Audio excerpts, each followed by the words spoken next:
As you grow from adolescence to adulthood, you might find yourself thinking back to a time when you were a completely different person. In this life, there are plenty of curveballs that can be thrown our way, and there's no question that certain events in one's life can shape the path we take, changing us forever. Sometimes that path is filled with trials and tribulations that can either break someone or make them, leading to some harsh times while growing up. Family troubles, problems with the law. These are many issues that a lot of us had while growing up, but it was just a matter of time and effort before things changed, as they often do. Today, I'll be telling you about a young woman who was on a similar path, but determined to change her life around, and she was doing exactly that. Someone caring and with a huge heart who would stop at nothing to protect those that she loved. That's until the opportunity to change was snatched from her. I would like to take a moment to say thank you to the loved ones of Tanisha Rainey, who reached out to me directly, requesting that I cover this story and bring it to you guys. I thank you for allowing me to tell her story. Now, I do have to warn that today's video is going to contain some details that'll be very hard to make it through. So before jumping in, please do keep that in mind. This is Protector, the story of Tanisha Rainey.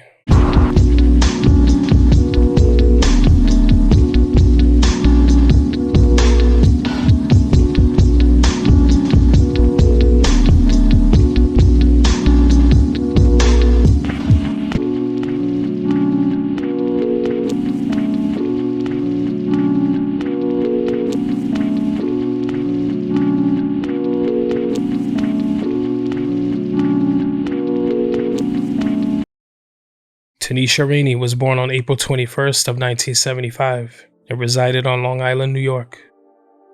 She will grow up in the town of Hempstead with her family, a big sister to several siblings.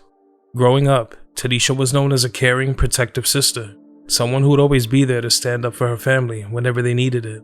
She was the oldest of 5 siblings, 4 girls and 1 boy. She was described as having a big personality, an intelligent child who had no problem making and keeping friends. She would attend Alberta B. Gray Schultz Middle School, where she was a popular student who knew everyone. During her teen years, she would attend Hempstead High School, where it was the same thing. She was just as well known. By her late teens, Tanisha, referred to as Nisha by her friends and family, was well known in different parts of Long Island and had built up a reputation. She didn't always see eye to eye with her mother and spent some time in the streets throughout those years, going down a troubled path. She had faced arrests for robbery, disorderly conduct, and she was known to fight a lot. She even fought grown men much older than her and was known to win. Some would mistake Tanisha's behavior with being a bully, but that wasn't the case at all. She would earn the nickname Tyson among her friends, just like the boxer, for the simple fact that she never backed down from a fight, and because she would come out victorious when it was all said and done. But the truth was, Tanisha herself didn't like bullies. She was just someone who refused to be taken advantage of, and she was always there to defend her friends and family, no matter who or where it was. The path Tanisha found herself on didn't mean this is how it would be forever. She'd been kicked out of her mother's house at a young age, which is what led to her spending time in the streets and to her arrests. Tanisha knew people from all over the island, some of whom she'd met who were in situations similar to hers. Even while she and her mother weren't seeing eye to eye, she made sure to come to the house and see her siblings all the time. Sometimes it was in the afternoon, other times it was late in the morning hours, but she always went, making it clear that regardless of anything, her family meant more to her than any disagreement. At 17 years old, she became a young mother to her first son from a previous relationship. Family would help her take care of the child as she took steps to getting her life back on track. She would have a second son a few years later. It wasn't easy to do at first, but over the years, things started to change. As time went on, it came to a point where Tanisha felt like she had nothing to prove. Instead of fighting, when someone got her to take care of a situation for them, she would be there to make sure they talked it out instead of letting things get out of hand or adding to the problem. People began to gravitate toward her even more. The energy she gave off was something people genuinely wanted to be around. More than just a friend or a family member, she was seen as a protector, and she never shied away from it. With time, Tanisha was starting to mature in many ways.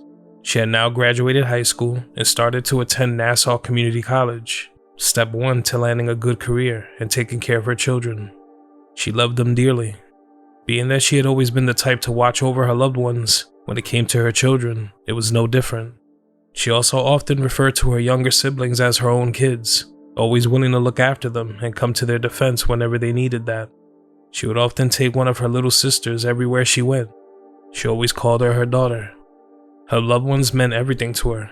Aside from protecting those she loved, Tanisha was a people person, described as beautiful with a big heart, someone who continued to make friends easily and loved to be around her friends and family. She loved to dance reggae, loved to joke around and laugh, always pleasant to be around. Since Tanisha grew up hardened by life's ups and downs, it made it very hard to focus on a specific path that she wanted to take in life. Through most of her teens, she was just living day to day as best as she could. She didn't have big dreams and no plans set in stone. She wasn't sure what she wanted to do. But as she entered adulthood, she did know she wanted to be the best mother possible, which is why she was starting to change and wanted to set a better example. Something else she was sure about was that she wanted to one day be a mother to a baby girl in addition to her 2 sons. She thought about it all the time. Tanisha, now 21 and a young mother, was seriously starting to change her life around, setting her focus on what mattered most, her family. But a tumultuous relationship with someone new would change everything. For some time, Tanisha had been dating a 19-year-old man named Omari Rosero of Bauer Ave. He didn't have much of a relationship with Tanisha's family, but they did know about him, just from hearing things here and there through Tanisha. Their relationship consisted of many ups and downs. When things were good, they were amazing, almost like they were the perfect couple, with Omari even being somewhat of a father figure to Tanisha's 2 sons for some of the time that they were together. But when things were bad, they were really bad. Arguments often escalated, becoming very violent, the both of them putting hands on each other often. The couple bumped heads constantly, which led to more and more fights, a cycle of ups and downs, on again, off again. On top of this, it was said that Omari's older sister also didn't want her brother and Tanisha together, just bad blood that would build up over time as the two dated. While some of her family was aware of the low points in her relationship and knew what was going on, those who knew never worried about Tanisha. They felt they didn't have a reason to. They knew she could take care of herself, and she had always shown that in the past. But the way everyone viewed this relationship would forever change on Sunday, November 3rd of 1996, an evening where the fighting went far beyond words and far beyond fists. The evening that it all reached the point of no return. In the days leading up to the 3rd of November, Omari had spent 2 or 3 days with Tanisha at her home that she rented in Long Island. It was said that they weren't a couple at the time, since breaking up and getting back together had happened so often, but they were still spending time together. For reasons unknown, Omari would leave the home and didn't come back, leading Tanisha to wonder where he had gone. She left her children under the supervision of family and started to make phone calls to different people to see where Omari might be. After that, she made her way to a family member's home and asked to use their phone so she could try Rosero once more. It was then that she placed a call to his sister, and he was there. The exchange on the phone quickly went south, with Tanisha and Rosero's sister arguing back and forth, and Rosero even speaking to her family member, saying he didn't want to talk to Tanisha, and if he saw her again, he was gonna kill her. The fighting continued for a few minutes before Tanisha hung up the phone and said she was going back home to her kids. However, when she got outside, she decided she wanted to talk to Rosero face to face. This would have been between 8:30 and 9 p.m. A friend provided her with the cab fare, and she was on her way. For the next few hours, there was no word on where Tanisha was. Her mother and other family members got together and started to make phone calls to hospitals and to jails just to see where she might be, but she was nowhere to be found. Her family didn't know that she decided to go to Rosero's sister's house. The last thing she said was that she was headed home. The truth of her whereabouts would soon become clear. As planned, without anyone's knowledge, Tanisha went to go speak to Rosero in person. She arrived at Underhill Avenue in Roosevelt, New York at about 10:45 p.m. This is where Rosero's sister lived.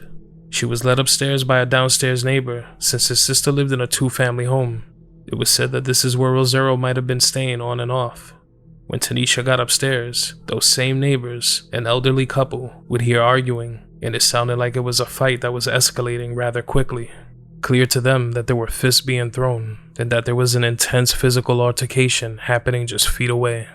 Rosero's sister already didn't want Tanisha with her brother, and their relationship in general wasn't a healthy one. The problems between the couple weren't going anywhere anytime soon, and Rosero's sister and Tanisha did not like each other. But this would be the moment that it all went too far. From the sounds of it, it didn't take long for the fight to become physical. According to reports, Rosero wasn't in the home when the fight started, but got there when it was already ongoing. Now, Tanisha would find herself fighting both siblings at the same time. The downstairs neighbors could hear the screams and commotion as it quickly got out of hand, and suddenly, they heard an audible gasp, followed by more noise. They dialed 911 just minutes into the fight starting, hoping that someone would come as quickly as possible. But then, they noticed that things calmed down upstairs. But they would soon learn that the reason for the now eerie silence was for reasons much worse than they had imagined, and it wasn't just because the fight had stopped. When authorities arrived, they'd come to find Rosero's sister at the foot of the stairs that led to her home, and she was covered in blood. Her pants and shirt had blood all over them, and her face had scratches and bruises, clear signs of a violent altercation. It was then that she would say something nobody expected. "She's dead. I think I killed her." When authorities arrived at the home, they would find Tanisha on the floor, lying in a pool of her own blood, and she had a 12-inch carving knife sticking out of her chest. She was barely moving, but managed to say a few words to a detective. "Don't let me die," she said, but her wounds were very serious, and she was bleeding profusely. Within minutes of saying those words, Tanisha was gone. That knife being plunged into her chest would seal her fate. She was officially pronounced dead the very next morning, Monday, November 4th of 1996, at 3:07 a.m. When authorities arrived, they would find no Rosero and just his sister. They were still very unsure of exactly what took place. They would take Rosero's sister to the police station for questioning, and while on their way there, she said some things that shed more light on what happened, but also raised plenty of questions. She stated that when she was home, Tanisha came into her house, and started to fight her. She said Tanisha was brandishing a knife, and that in a struggle, she fell onto it. But that story would change.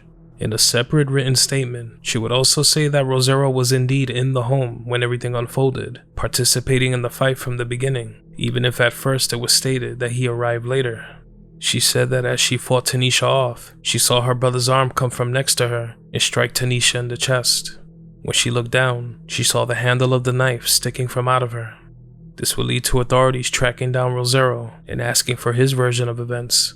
Tips would lead them to the home of his new girlfriend the very next morning at about 10:30 a.m., a girlfriend with whom he had fathered a child. When they brought him in, they would find that his right hand was badly swollen, cuts and scrapes all over his fingers and knuckles. He told officers he fought someone earlier in the day, but couldn't remember who that person was. To them, the timing didn't seem realistic, and far too convenient. They weren't buying the explanation. They would end up getting Rosero and his sister in the same room and asked her once again what happened. She gave them her last version of the story, stating that her brother joined the fight and somehow accidentally stabbed Tanisha. His sister was asked if this was her 100% confirming that she saw her brother commit the murder. In silence, she shook her head, yes. She was removed from the room and Rosero was asked if this was true. He also said yes, that he picked up the knife off the floor during the fight and that Tanisha ran into it, still framing all of this as some unfortunate accident. But while authorities worked to figure out who was truly responsible, her family members were about to receive the worst news they had ever heard. At around 1 a.m., Tanisha's sister, who lived in the same building as her, saw when detectives arrived and asked who they were looking for. They said they were looking for the mother of Tanisha Rainey. They didn't want to say why, they just said they needed to speak with her mother. Tanisha's sister would give them their mother's address, and then, along with other family members, got in a cab and went there herself, wondering what this was concerning, but she knew that something was very wrong. When they reached her mother's home, the detectives were already leaving. Immediately, they knew it was bad news. Tanisha's mother, with tears in her eyes, would tell them what she just learned, that her daughter's life had been brutally taken, a complete shock to her family. They would then make their way to Nassau Medical Center, where they would view Tanisha's body.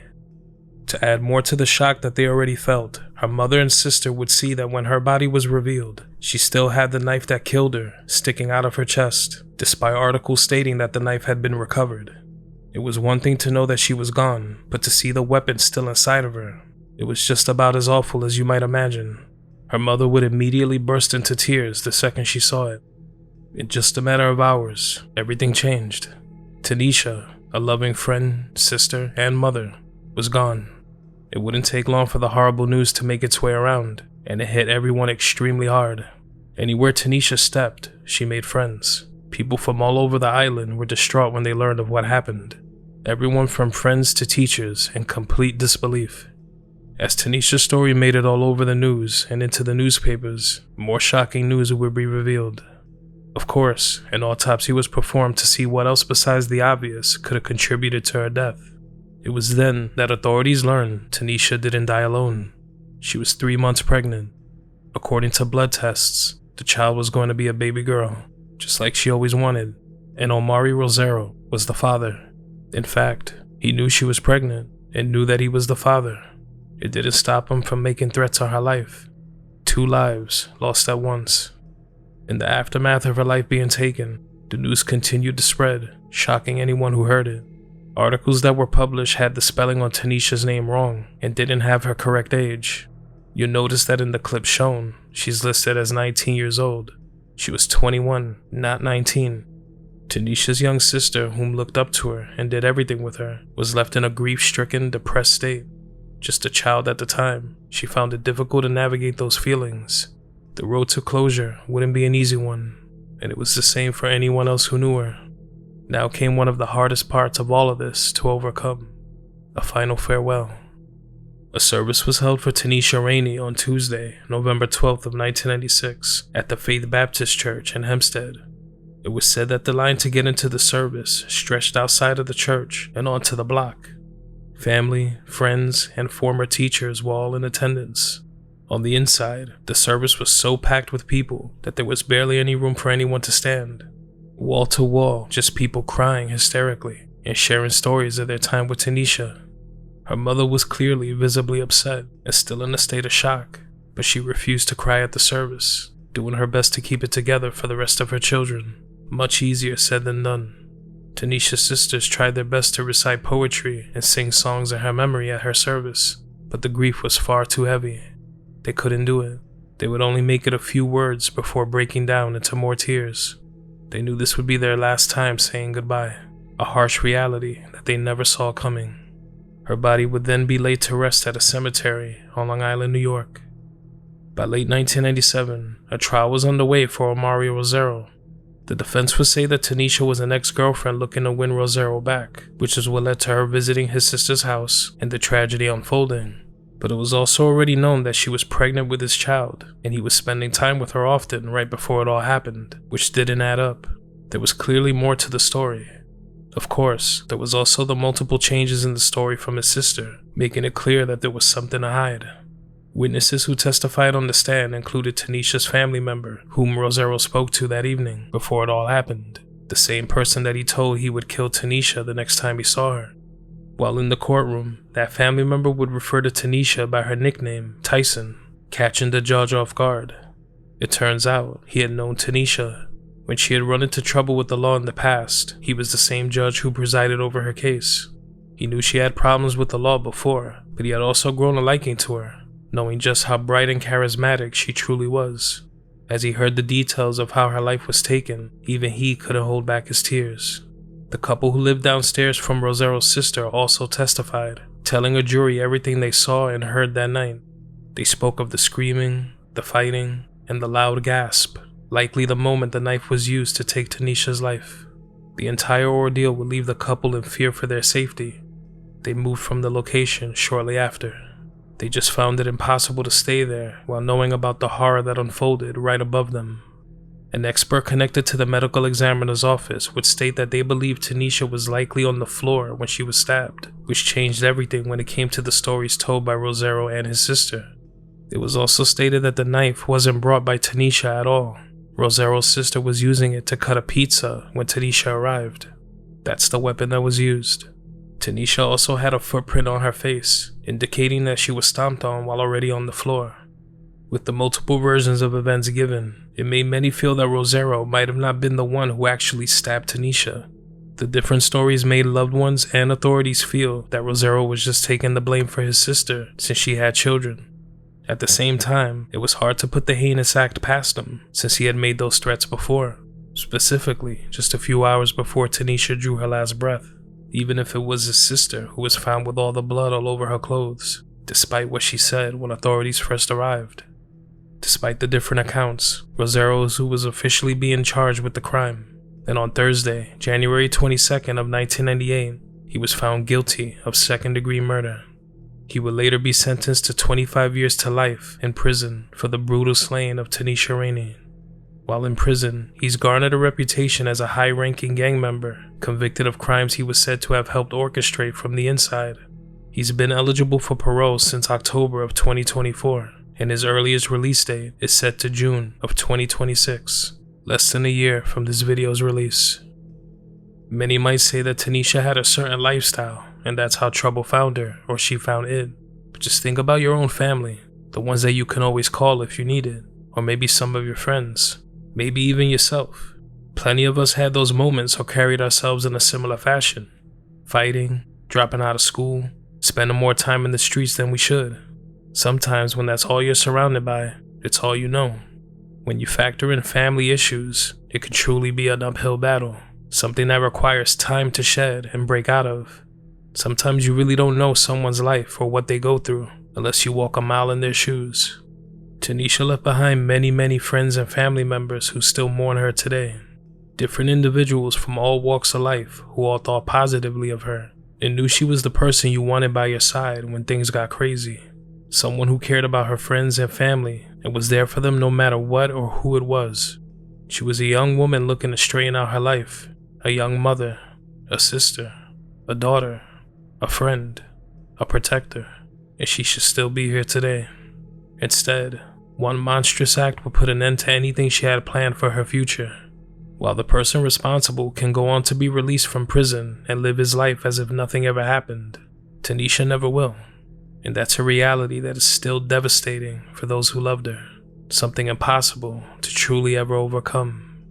They'll always have fond memories of her and remember better times, wishing every day that she were still here. If alive today, Tanisha would be 50 years old. Rest in peace, Tanisha Rainey, and my deepest condolences go out to her family and loved ones. You aren't forgotten.